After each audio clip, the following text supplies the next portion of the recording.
گوجرانوالہ سے خبر شامل کرتے ہوئے بات کرتے ہیں پنجاب پولیس کے ایسے افیسر کی جو اپنی کارکردگی کی بنا پر مسٹر کرائم فائٹر کے نام سے مشہور ہے۔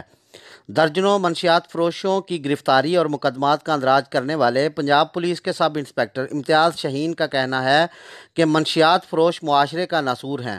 نو ڈرگس کی پالیسی پر عمل کرنا میری اولین ترجیحات میں شامل ہے۔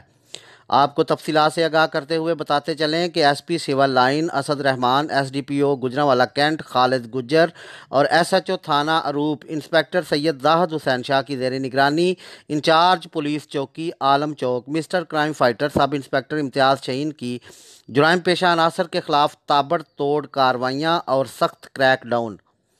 ایک ماہ کے قلیل عرصہ میں 7 مختلف بدنام زمانہ عادی منشیات فروشوں کو رنگے ہاتھوں گرفتار کر کے ملزمان کے قبضہ سے 6 کلو چرس، 4 کس شراب فروشوں کو چالو بٹی پر شراب کشید کرتے ہوئے 400 لیٹر شراب سمیت گرفتار کر کے جیل بھجوا دیا۔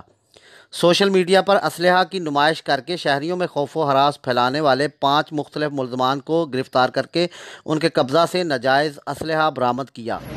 عادی اور خطرناک ڈکیت گینگ محسن عرف محسنو کے ارکان کو پیشہ ورانہ مہارت کو بروئے کار لاتے ہوئے گرفتار کر کے 2.5 لاکھ روپے نقدی، 4 موٹر سائیکلیں برآمد کر کے وارثان کے حوالے کی۔ مسٹر کرائم فائٹر کا کہنا ہے کہ علاقہ میں انتشار بدامنی پھیلانے والے غنڈہ صفت عناصر، منشیات فروش، بتہ خور، غرض کے کسی بھی قسم کے جرم میں ملوث کوئی بھی شخص قانون نافذ کرنے والے اداروں کی نظروں سے چھپ نہیں سکتا۔ رپورٹ کیمرہ مین ٹیم کے ساتھ شہزاد تارڑ، QBN گوجرانوالہ۔